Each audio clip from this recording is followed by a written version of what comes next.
আজকে আপনাদের দেখাবো সব আধুনিক পদ্ধতিতে পাকন পিঠে, তৈলের পিঠে, যেটাই আপনারা বলেন না কেন সেইটাই দেখানোর চেষ্টা করছি। তো আমি এখানে আপনাদের গোলা দেখাবো না, আমি সরাসরি তৈলে দিয়ে যেটা দিছি সেটা আপনাদের দেখাচ্ছি। তা গোলাটা তৈরি করার জন্য আমি বেশ কিছু টিপস ফলো করেছি। সেটা হচ্ছে, আমি যদি চাউলের গুঁড়া 3 কাপ নেই, 1 কাপ দেই ময়দা, আর সাথে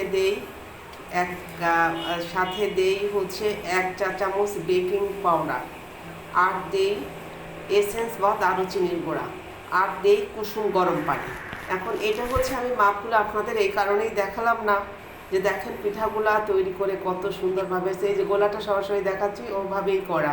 কারণ আপনি কাপ অনুযায়ী আটা নেবেন, কাপ অনুযায়ী ময়দা নেবেন, হালকা গরম পানি কাপ অনুযায়ী নেবেন, চিনিও পরিমাণ মতো নেবেন, লবণ নেবেন 1 চিমটি, আর হচ্ছে আপনি 1 চা চামচ, যে হচ্ছে 2 কাপে 1 চা চামচ করে বেকিং পাউডার দিলে ভালো হয়।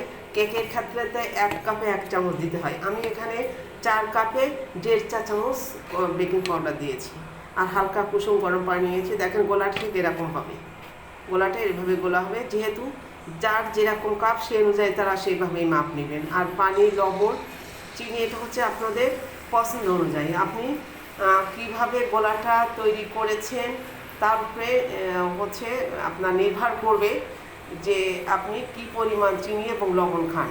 আর মাপ অনুযায়ী দিতে গেলেও ওটা হচ্ছে আপনার দেখা যায় 2 কাপ চাউলের গুঁড়া, 1 কাপ ময়দা, 2.5 কাপ পানি, এভাবেই। তো আমি সেটা না গিয়ে আপনারা যারা করেন সেটা সেই কাপ অনুযায়ী নেবেন। দেখেন পিঠাগুলো কত সুন্দর হয়েছে, আর তুলাও দেখালাম, গোলাটাও দেখালাম। এবার আপনাদের ভেঙে দেখাচ্ছি, দেখেন ভিতরটা একেবারে ফ্রেশ।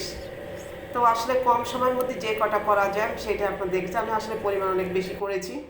তো এই আর কি, আপনারা বাসায় ট্রাই করে দেখবেন।